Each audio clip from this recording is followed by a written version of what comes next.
British Advanced Pain Clinic, Noppimayam Surgery Duram. For appointments 9155515563.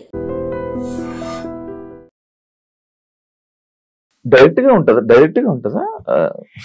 అన్నీ direct గా ఉంటదా అంటే ఫస్ట్ ఒక 10 days నుంచి ప్రిపేర్ చేస్తారు. ఓకే, నేను ఇప్పుడు నీకు సెకండ్ ఇస్తున్నాను, ఓకే 10 times ఇస్తాను, 5 times ఇస్తాను. దాని తర్వాత you want it's just see ఇది ఇది ఇది and I tell you what, చూసే వాళ్ళకి పాపం కష్టంగా ఉంటదేమో చూడడం. బికాజ్ అందరికి కిస్సింగ్ అన్నా లేకపోతే నేకెడ్ న్యూడిటీ అన్నా ఇట్స్ వెరీ, మనకేంటో తెలియదు. నాకు ఐ డోంట్ అండర్స్టాండ్ దిస్.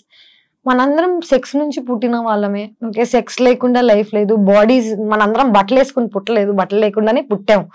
కానీ మనం నేకెడ్ అవ్వడానికి ఇక్కడ నుంచి అయినా ఎందుకు అంత జడ్జ్మెంట్ అనేది నాకు ఇప్పటికీ అర్థం. As an India, as a collective country, మనం చిన్నప్పటి నుంచి ఏది చూడలేదు, ఎక్స్పోజర్ లేదు. మనం కిస్సింగ్ సీన్స్ అంటే పేరెంట్స్ కళ్ళు మూసేసేవాళ్ళు, గుర్తుందా? కుతూహలం ఉండేది మనకి బాగా. సో చిన్నప్పటి నుంచి ఏదైనా అలవాటు చేసేసారు అనుకో. ఫర్ ఎగ్జాంపుల్ ఇదే నేను చిన్నప్పటి నుంచి యుఎస్ లో పెరిగితే నా పేరెంట్స్ నన్ను బికినీ వేసుకొని ఇచ్చేవాళ్ళు. నేను షోలో వేసుకున్నా, నాకు పెద్ద జడ్జ్మెంట్ ఉండేది కాదు. ప్లేస్ కూడా ఇంపార్టెంట్ ఫర్ వాట్ ఎవర్. నేను ఇక్కడికి వచ్చి నేను అమెరికన్ లో ఉంటానంటే కుదరదు కదా. ఇప్పుడు జనరేషన్ నేను ఇప్పుడు ఇదే బికినీ వేసుకుని ఇక్కడికి వచ్చాను అనుకో, మీరు అందరూ ఎంత ఆక్వర్డ్ ఉంటారు చెప్పు. Time and place is also very important to do things అనేది ఐ బిలీవ్. ఏంటరా బాబు, ఒక బికినీ వేసుకున్నందుకు ఒక ప్రేమ పోతుందని, లేకపోతే ఇంత అంటే నాకు ఆల్రెడీ బ్యాడ్ నేమ్ ఉంది కదా ఇంకే వస్తుంది అనుకునే టైంలో అందరు మళ్ళీ బోల్డ్ బోల్డ్ బోల్డ్ అంటున్నారు. నాకు ఏ బోల్డ్ అర్థం కావట్లేదు. Very like normal. 100%. అంటే I feel so, I don't know. మారుతుంది అనుకుంటున్నా. బ్యాడ్ నేమ్ ఉందో లేదో తెలీదు. ఉంటే ఓకే, లేకపోయినా ఓకే, మారినా ఓకే, మారకపోయినా ఓకే. పిచ్ లైట్ అంటే నా కంట్రోల్లో ఉందా? నేను ఈ రోజు వెళ్ళి నమస్కారం అండి, నా పేరు తేజస్వి, వెంటనే చీర కట్టేసుకుని బట్ పెట్టేసుకుని బిహేవ్ చేసి దొంగ ఉండి అంటారు ఫస్ట్. నేను యాక్టింగ్ బయట చేయండి శివ. 2017 లో తేజు 2017 అంటే బిగ్ బాస్ స్టెప్ తీసుకోవడమే చాలా తప్పు. దాని తర్వాత సినిమా ఆఫర్స్ అన్ని ఆగిపోవడం కానీ, తన కెరీర్ కు ఒక లాంగ్ గ్యాప్ రావడానికి రీజన్ అదే అని అంటే యాక్సెప్ట్ చేస్తావా? నేను కెరీర్ కి బాగా గ్యాప్ రావడానికి కారణం బిగ్ బాస్ నుంచి నాకు వచ్చిన ప్రెషర్. నేను సినిమాల ఆఫర్స్ రాకపోవడం కాదు, నేనే అందరికి ఫోన్ చేసి నేను సినిమాలు మానేసా, నేను ఇంకా యాక్టింగ్ చేయను, నేను ఇలాంటి కథలన్నీ పడ్డాను. First of all Bigg Boss అయిన వెంటనే already bad name or whatever that ఉన్న టైంలో 2 years I didn't work. Bigg Boss నుంచి వచ్చిన డబ్బులతో సర్వైవ్ అయ్యాను. తప్పది, తప్పు ఫర్ వాట్, నాట్ బికాస్ జనాల గురించి అలాగా, కానీ నా మెంటల్ స్టేట్ అనేది ఎవరికి అర్థం కాదా అనేది నా ఒక ఏంటంటే, అమ్మాయిగా సర్వైవ్ అయ్యి ఇక్కడికి వచ్చి బిగ్ బాస్ లో అన్ని మాటలు పడి బయటకు వచ్చేసిన తర్వాత ఇమ్మీడియట్ గా నేను అన్ని మర్చిపోయి వేరే సినిమాలు చేసేసి నార్మల్ అయిపోతున్నాను ఎలా అనుకుంటారు? Bigg Boss is a heavy psychological experience. Support ఉండాలి మనకి లైఫ్ లో, బయటకు వచ్చి ఇలాంటివి తట్టుకోవాలంటే. నువ్వు ఒక్కసారి వెళ్ళవా ఇప్పటికి? ఎలాగుండింది నీకు? మరి అలాంటిది బయటకు వచ్చేసరికి నేను ప్రేమిస్తున్న అబ్బాయి అన్ని మొత్తం పెంట్ అయిపోయి, I was going to get married, marriage cancel అయిపోయి, ఇండియా నుంచి బయటకు వెళ్ళిపోయి ఏమైపోయిందంటే ఇదే నేనేం చేయను నాకు బా అనే టైప్ లో వెళ్ళిపోయాను. ఓకేం వద్దు నేను వెళ్ళిపోతాను అనే టైప్ లో వెళ్ళాను. That was probably my peak situation. And ఆ పీక్ నేను యూజ్ చేసుకోలేదని అందరు అనుకుంటారు, but maybe there is another peak. మొన్న ఒక డైలాగ్ చెప్పారు, విడ్డవా లేదా? పిచ్ పీక్స్ అని పోయి పిచ్ పూక్స్.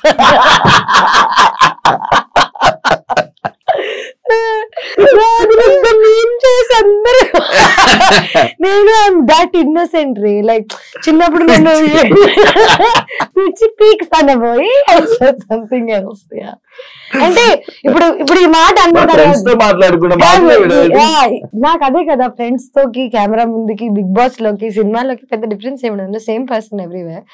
మెయిన్ ఇష్యూ ఏంటంటే, ఇప్పుడు నేను ఈ మాట అనేసాను, ఒక మాట బూత్ మాట్లాడేసాను, ఒక తప్పు అనేసాను అనుకో అని అనుకోను నేను.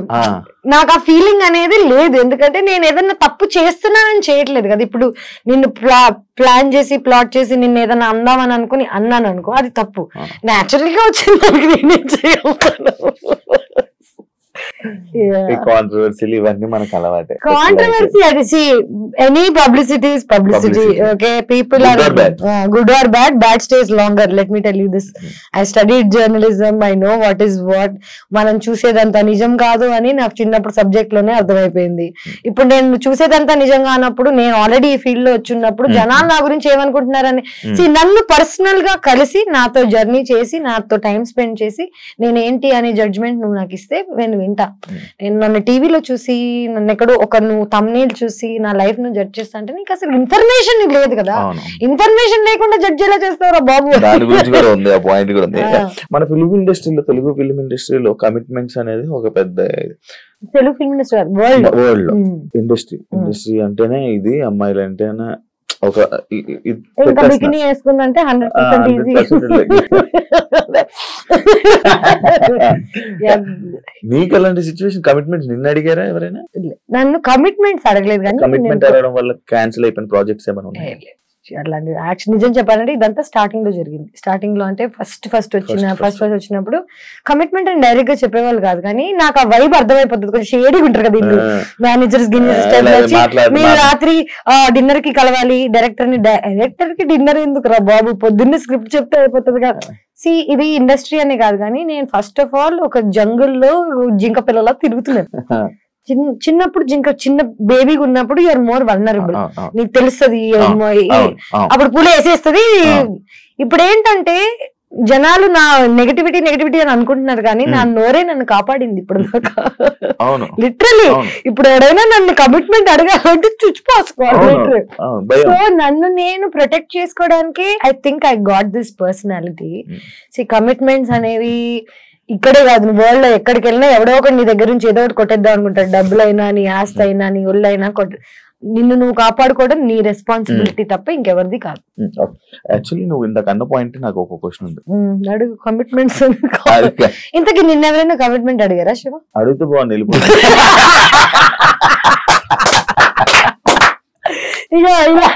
ఇలాంటి వాళ్ళ వల్ల మా పేరు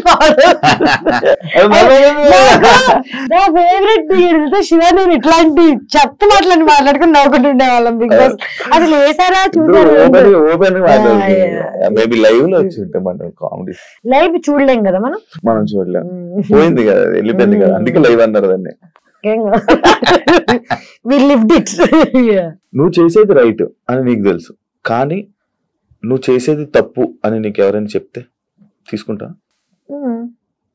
చెప్తావు, సరే. 100 మంది చెప్తారు రోజు వచ్చి నువ్వు రైట్ రాంగ్ అని. చేసి చూపి పని నేర్పించు. నువ్వు చెప్పడం చాలా ఈజీ. నీకు ఈ షర్ట్ బాగాలేదు, నువ్వు ఇంకేదైనా వేరే కలర్స్ ట్రై చేయి, ఇట్లాంటివి చెప్తారు. ఏ షర్ట్ వేసుకోవాలో, ఎలాగుండాలో నువ్వు రోజు పని మానేసుకుని నాకు కూర్చో, నన్ను గైడ్ చేయి, లేకపోతే అన్ని మూసుకుని వెళ్ళిపో. నా ప్రాబ్లం ఏంటంటే ఒపీనియన్, జడ్జిమెంట్, అడ్వైస్, ఉచిత సలహాలు కాదు. రోజు పొద్దున్న లేస్తే అందరు నాకు నేను ఎలా బతకాలో, ఎలా మాట్లాడాలో, ఏం చేయాలో చెప్పేవాళ్ళే. నేను వాళ్ళందరి మాట వింటూ పోయాను అనుకో, నేను అనేది ఉండను. ఇవన్నీ కాకుండా నేను మారడానికి ట్రై చేశాను శివ, జనాల కోసము, ప్రేమ కోసము. జనాలు ఏమన్నారంటే సరే సినిమాలు వదిలే అంటే ఓకే వదిలేస్తా, ఇన్స్టాగ్రామ్ డిలీట్ చేయంటే ఓకే. ఇప్పటికీ నాకు నిజంగా అన్ని వర్కౌట్ అయితే నాకు యాక్ట్రెస్ గా కంటిన్యూ చేయాలని లేదు, నాకు ఇన్స్టాగ్రామ్ మీద ఉండాలని లేదు, బికినీ వేసుకోవాలని లేదు. నాకు కూడా ఒక సేఫ్ హోమ్ దొరికితే, ఒక సేఫ్ అమ్మ నాన్న హస్బెండ్ దొరికితే 100% నాకు ఉండాలని ఉంది. కానీ ఎక్కడ ఈ జమానాలో where are we finding anything like this? ఇవన్నీ కాకుండా నా సైడ్ ఆఫ్ ద స్టోరీ ఎవరికి తెలియనప్పుడు నాకు అడ్వైస్ ఎలాగిస్తారు? చిన్నప్పటి నుంచి నన్ను పెంచి పోనీ నన్ను పోషించి ఏదన్నా చేసి అడ్వైస్ ఇస్తే నేను తీసుకుంటా. రూపాయి ఇవ్వడు, అడ్వైస్ మాత్రం రోజు పొద్దున్న లేస్తే 1000 వస్తాయి. అడ్వైస్ బదులు జీపే చేయండి 1 రూపీ.